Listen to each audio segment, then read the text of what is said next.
ఎక్కువ కాలం కలిసి ఉంటే డివోర్స్కి ఎక్కువ ప్రాబ్లం వస్తుందా, లేకపోతే దానికి ఏం సంబంధం లేదు? అసలు డైవర్స్కి కానీ అనల్మెంట్కి కానీ దానికి ఏం సంబంధం లేదు.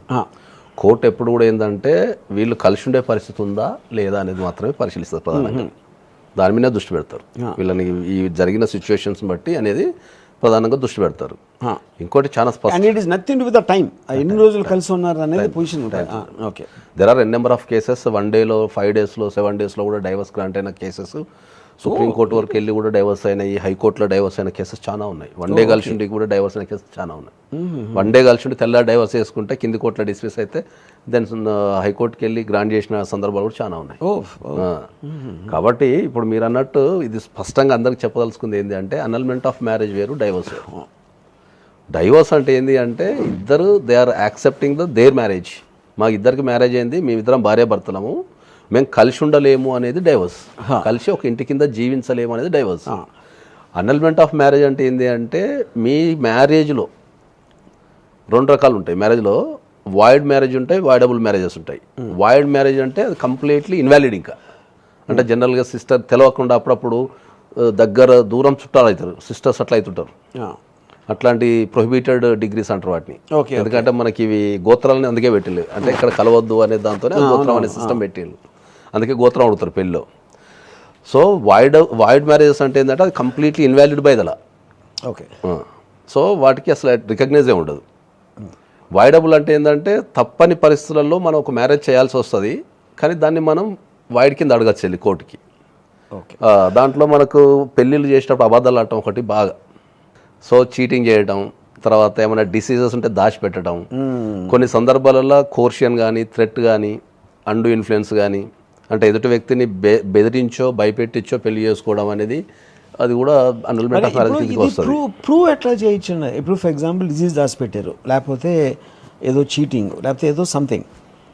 ఇప్పుడు only 1 person who is asking for the divorce can claim. కానీ అది ప్రూవ్ ఎలా చేస్తారు? నాకు ముందేమో చెప్పలేదు, లేకపోతే చెప్పింది, లేకపోతే చెప్పాడు అని ప్రూవ్ ఎలా అవుతుంది కోర్టులో? అది ఇప్పుడు జనరల్గా అయితే ఇప్పుడు డిసీజెస్ అనేటి దానికి వస్తే కనుక మనకు అది రికార్డు ఉంటుంది. మనకి ఎప్పుడు డిసీజెస్ పరంగా వస్తే రికార్డు ఉంటుంది. అంటే ఇప్పుడు ఒక ఏదన్నా డిసీజ్ అనేది నాకు డిసీజ్ ఉందని చెప్పలేదు అని తను అన్నాడు, చెప్పాను అని తను అంటది అనుకోండి. మన భారతదేశంలో ఏంటంటే నాకు పలాని డిసీజ్ ఉంది అని చెప్తే ఎవరు చేసుకోరు జనరల్గా. అవును, కరెక్ట్. అది బేసిక్, అది మనకి ఇంకా చేసుకునేంత వాళ్ళు ఆ ప్రూఫ్ చాలా ఏంటి కోర్టుకు చాలదు. దట్ ఈస్ ప్రైమా ఫేసి అంటాం మనం. సో ఎప్పుడైనా సరే నాకు ఇప్పుడు జనరల్గా నాకు ఎయిడ్స్ ఉంది అనో, లేకపోతే నాకు పలానా రోగం ఉందనో, నాకు పిల్లలు పుట్టరనో, లేకపోతే నాకు సైకలాజికల్ ప్రాబ్లం ఉందనో అంటే ఎవరు చేసుకోరు ఇండియాలో. అవునవును, దాన్ని ఏమంటామంటే దాన్ని జ్యుడిషియల్ నోటీస్ అంటారు. లీగల్ పరిభాషలో జ్యుడిషియల్ నోటీస్. అంటే జ్యుడిషియల్ నోటీస్ అంటే ఏంటంటే మనం కొన్నిటిని ప్రూవ్ చేయాల్సిన అవసరం ఉండదు. సో అవి డిఫాల్ట్కి ఇది ఇట్లా జరిగితే ఇది ఇట్లనే జరగాల అనేది ఉంటుంది రూల్. సర్కమ్స్టాన్షియల్ ఏంటంటే ఎవరైనా కూడా ఎక్కడైనా కూడా ఈ పెళ్లి చేసుకోవడం అనేది. ఉదాహరణకి నాకు ఇప్పుడు ఒక రిచ్ మ్యాన్ ఒక పూర్ మ్యాన్ని నా దగ్గర డబ్బులు దొంగిలించాడు అని చెప్తే there is could be a prima facie. అంతే. బట్ పూర్ మ్యాన్ సే నా దగ్గర డబ్బులు రిచ్ మ్యాన్ మీద పెడితే అదే అంటున్నా. సో అట్లా ఈ డిసీజెస్కి వచ్చినా లేకపోతే ఈ మిగతా విషయాలకు వచ్చినా మనం చేయొచ్చు.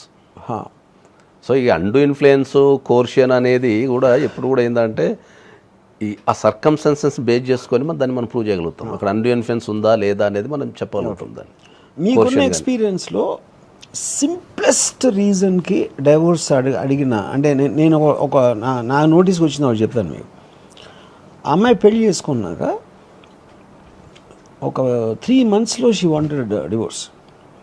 ఏంటి విషయం అని అడిగితే హీఈస్ బోరింగ్ అని చెప్పాను. అంటే అది చాలా సింపుల్ అనిపిస్తుంది, కానీ దానికన్నా పెద్ద రీజన్ ఉండాల్సిన అవసరమే లేదని ఫీలింగ్. సింపుల్ అని మీరు ఏ లెక్క ప్రకారం అంటే అనలేరు కదా.